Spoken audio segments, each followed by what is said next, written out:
Assalamualaikum warahmatullahi wabarakatuh. Salam budi luhur. Perkenalkan, nama saya Devi Putri Ramadhani, NIM 1831510803. Untuk mata kuliah metode penelitian dengan dosen mata kuliah Bapak Dr. Muhammad Mabrur Taufik, SAG, SE, MM, Fakultas Ekonomi dan Bisnis Universitas Budi Luhur. Kali ini saya akan menjelaskan materi tentang definisi metode penelitian. Metode penelitian terdiri dari dua kata, yang pertama metode dan yang kedua logi. Metode yaitu cara atau jalan melakukan sesuatu dengan teratur atau sistematis. Cara kerja untuk memahami objek yang menjadi sasaran ilmu yang bersangkutan. Prosedur yang digunakan ilmuwan dalam mencari sistematis. Ini saya akan menjelaskan materi tentang definisi metodologi penelitian. Metode penelitian. Metodologi terdiri dari dua kata, metode dan logi. Metode yaitu cara atau jalan melakukan sesuatu dengan teratur atau sistematis. Bisa juga disebut cara kerja untuk memahami objek yang menjadi sasaran ilmu yang bersangkutan, prosedur yang digunakan ilmuwan dalam pencarian sistematika terhadap pengetahuan yang ada, atau bisa juga disebut teknik-teknik dan prosedur pengamatan oleh ilmuwan untuk mengolah data, fakta-fakta sesuai asas dan aturan tertentu. Selanjutnya disebut dengan logi. Logi yaitu ilmu tentang cara melakukan sesuatu dengan teratur. Jadi, metodologi adalah ilmu tentang metode. Metode, semua ilmu berprinsip pada logika. Logika pada dasarnya berlaku umum atau universal. Metodologi, semua ilmu atau termasuk hukum pada dasarnya sama. Yang berbeda adalah metode atau cara penelitiannya. Metodologi membicarakan proses, langkah, tahap, dan prinsip-prinsip dasar.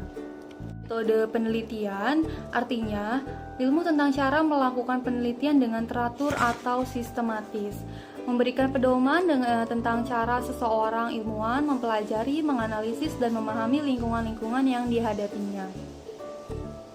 Selanjutnya, peranan metodologi penelitian menurut Surjono Sukanto.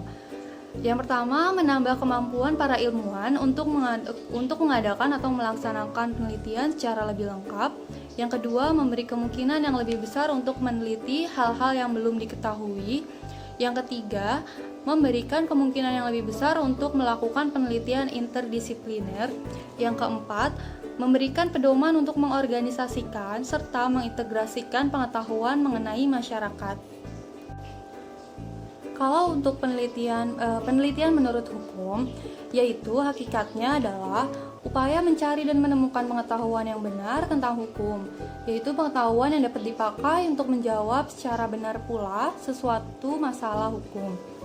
Caranya atau metodenya berkaitan dengan konsep objek jawab yang sedang dicari dan ditemukan atau dicoba ditemukan.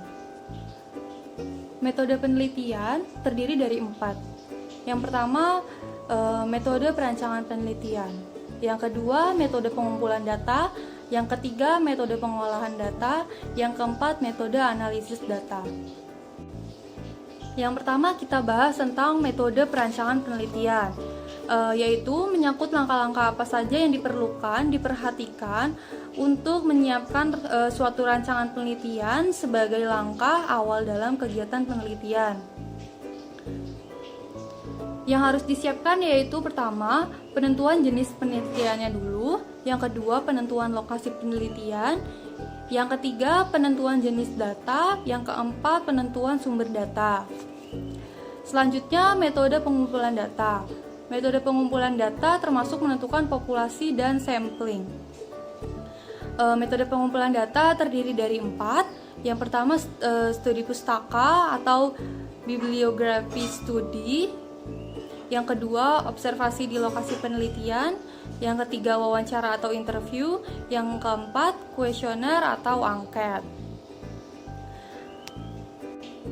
Yang pertama, studi pustaka. Biasanya kita mencari berbagai macam dokumen yang berguna untuk bahan analisis. Dokumen yang digunakan biasanya bisa kita cari di perpustakaan ataupun melalui sumber internet yang dapat diakses dengan mudah saat ini. Yang kedua, observasi di lokasi penelitian. Observasi tidak hanya mengukur sikap dari responden yang ada, namun juga dapat digunakan untuk merekam berbagai fenomena yang terjadi. Yang ketiga, wawancara atau interview. Tatap muka langsung atau tanya jawab antara peneliti dengan narasumber langsung.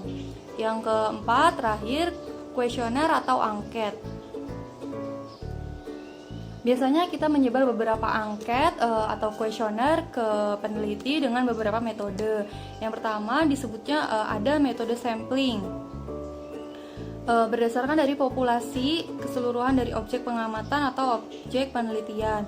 Yang selanjutnya sampel, yaitu bagian dari populasi yang dianggap mewakili populasinya yang ada. Jadi nggak semua manusia yang ada di dunia ini dijadikan populasi atau sampel penelitian, hanya beberapa sampelnya saja yang digunakan untuk kita bisa menyebar angket tersebut. Selanjutnya, metode pengolahan data, yaitu cara pengolahan data yang berhasil dikumpulkan untuk memungkinkan penelitian bersangkutan melakukan analisis yang sebaik-baiknya. Umumnya dilakukan dengan cara yang pertama, pemeriksaan data atau editing, yaitu mengkoreksi apakah data yang terkumpul sudah cukup lengkap, sudah benar, dan sudah sesuai dengan masalah. Yang kedua disebut dengan penandaan data atau coding, yaitu memberi catatan atau tanda yang menyatakan jenis sumber data dan lain-lain. Yang ketiga disebut rekonstruksi data, yaitu menyusun ulang data secara teratur berurutan logis, sehingga mudah dipahami dan diinterpretasikan.